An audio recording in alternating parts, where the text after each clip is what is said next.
យាយខ្ញុំនឹងសំចៃដល់ល្អនៅសួរតាមមកការលោកម៉ែហើយម្ហូបនេះកូនចង់ដែរម្ហូបទៅឈឺពោះសុទ្ធតែនៅល្អបបោះចោលទៅខាតដែរយាយពេញចិត្តនឹងញ៉ាំសំបីតការមើលថែចៅក៏គាត់ធ្វើឲ្យមានបញ្ហាដែរលោកយាយក្មេងគ្នានៅតូចណាកំរួនគ្នាអញ្ចឹងមើលកឯងនៅតូចពីមុនផ្សេងឥឡូវផ្សេងណាយាយមិនបាច់ប្រៀបគ្នាអញ្ចឹងមិនត្រូវថ្ងៃមួយក៏មានសមាជិកថ្មីចូលមកក្នុងគ្រួសារចាំឆ្កែចឹងគ្មានអនាម័យទេបាក់តេរីច្រើនណាស់លោកយាយម៉ៃទេចូលឆ្កែនេះធ្វើឲ្យក្មេងរងលបួហ៎លោកយាយតែងតែបបែកកូនខ្ញុំនឹងឆ្កែ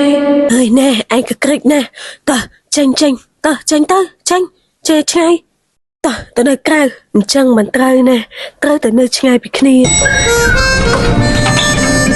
លោកយាយមិនបានយកឆ្កែខ្ញុំទៅចោលនៅក្រៅចឹងអើយយាយគ្រាន់តែបារម្ភខ្លាចវាឆ្លងរោគមួយឆ្កែនឹងទៅបានបណ្ឌិតជាប្រចាំទៅក្នុងទាំងក្រៅអស់ហើយឯងខ្លួនឯងនៅក្មេងណាយាយបានឃើញគេបង្ហោះរូបមួយនៅលើ Facebook របស់ឆ្កែហើយនឹងក្មេងនៅជាមួយគ្នាណាវាងាយឆ្លងប៉ារ៉ាស៊ីតគួរឲ្យខ្លាចណាឯងគួរបដ ாய் ទេអើយលោកយាយគេបំផ្លើពេកឯងកូនខ្ញុំងាយឆ្លងនៅជំងឺដូចយាយគិតទេខ្ញុំយកចិត្តទុកដាក់ណាចំពោះស្ថានភាពរាងកាយរបស់កូនខ្ញុំមកលោកយាយកុំបារម្ភពេកអីរហូតមកដល់គីកូនគីតូចកណាបាត់អីគីយាយមិនបានឃើញទេ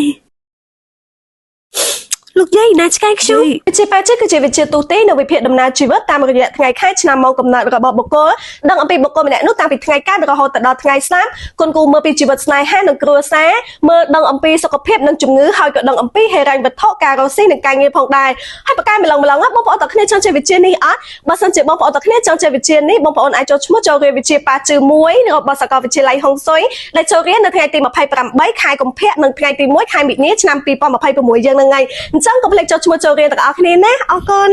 យាយបានឲ្យវាតកេហើយឯងក៏ថាស្រួលចាំជាមួយនឹងកូនឯងដែរខ្ញុំជាមួយនឹងឆ្កែរស់នៅចុះសម្រងគ្នាល្អណាស់ហើយវាក៏ជាសមាជិកគ្រួសារយើងដែរ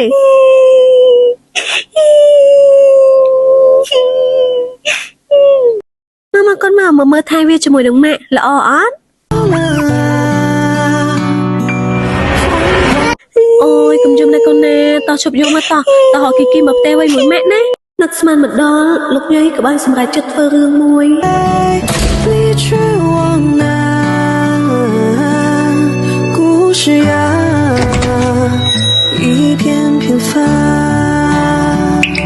កូនគីតូចមកវិញហើយលោកយា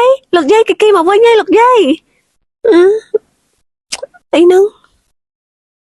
កូនគីរបស់ឯងមកវិញហើយណាប្រហែលថ្ងៃនេះយាយបានបង្កបញ្ហាដល់ពួកឯងច្រើនណាស់យាយមិនអាចមើលថែកូនរបស់ឯងឲ្យបានល្អយាយនឹងខ្លាចជាមនុស្សចាស់ដែលគ្មានប្រយោជន៍យាយទៅហើយណាមើលថែខ្លួនលោកយាយបានរត់ចេញពីផ្ទះ